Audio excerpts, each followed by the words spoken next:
Hello.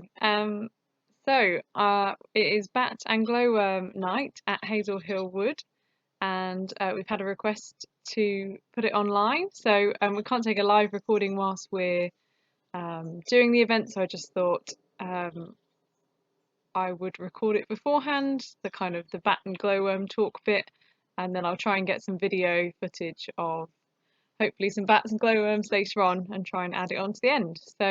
Um, my name's Charlie, Charlie Miller, and I am Conservation and Education Coordinator here at Hazel Hill Wood. I'll just try and do a quick little look around at the wood and the sky. No bats out yet, it's a bit light, 7:15, but lots of birds, you might be able to hear the birds. Bats and glowworms.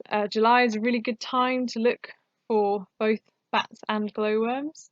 Um, the young bats will be flying around and feeding for themselves now or soon after feeding on their mother's milk for the last roughly 6 weeks. So we have 18 species of bat in the UK, and Wiltshire Bat Group identified 4 species here during a survey in 2018. There are almost certainly more.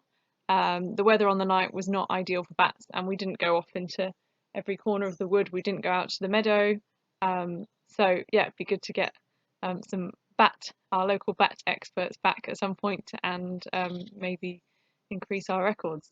But the 4 species that we have confirmed by our local bat experts are common pipistrelle and soprano pipistrelle, which are both common, natterers, which is scarce, and barbastelle, which is very rare. So this was an exciting find here in 2018. So the barbastelle is a woodland specialist bat. So all bat species in the UK eat insects, so they look for places with lots of insects to hunt. And Hazel Hill Wood is managed as a conservation woodland with the aim of maintaining and enhancing a wide range of habitats to support as many species as possible. Um, so, so it's great for bats.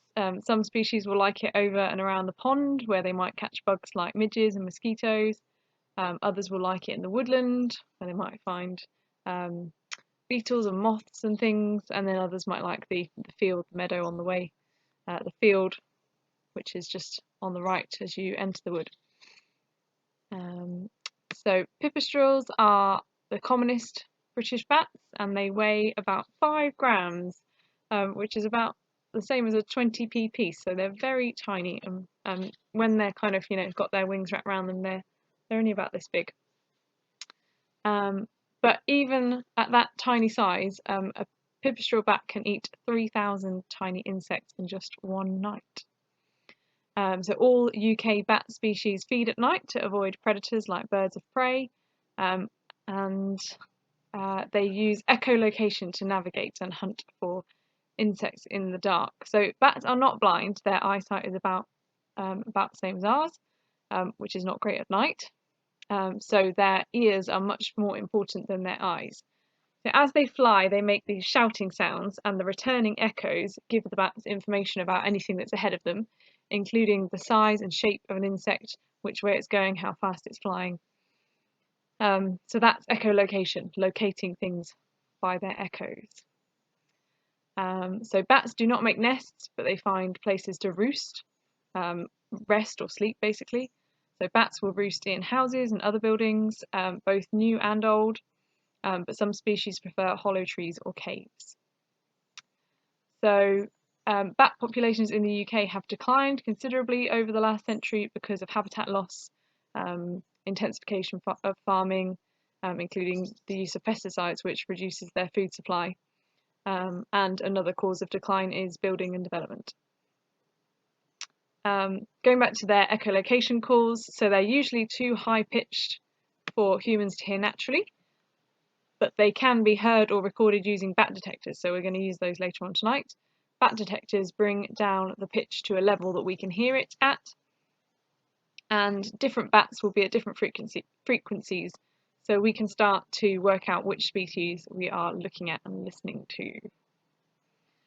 So that is all about bats. As I said, July is a great time to look for bats. Summer in general, and we won't generally see them over winter except on kind of unusually warm nights, because over the winter they will hibernate. There isn't much of their insect prey around, so they will hibernate instead, saving energy during the cold weather when the food is harder to find. So moving on to glowworms.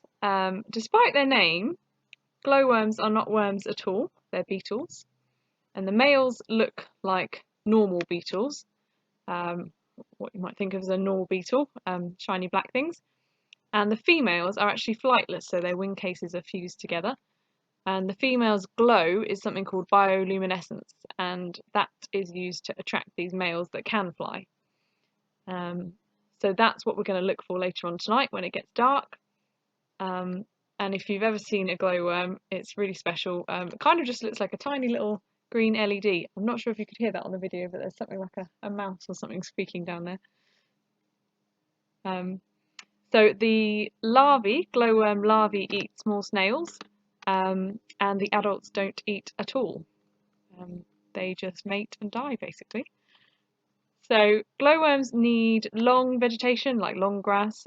So here at Hazel Hill Wood, we scythe the woodland rides and glades on a 2 to 4 year rotation. So we cut some bits each year and leave other bits long, which is great for glowworms.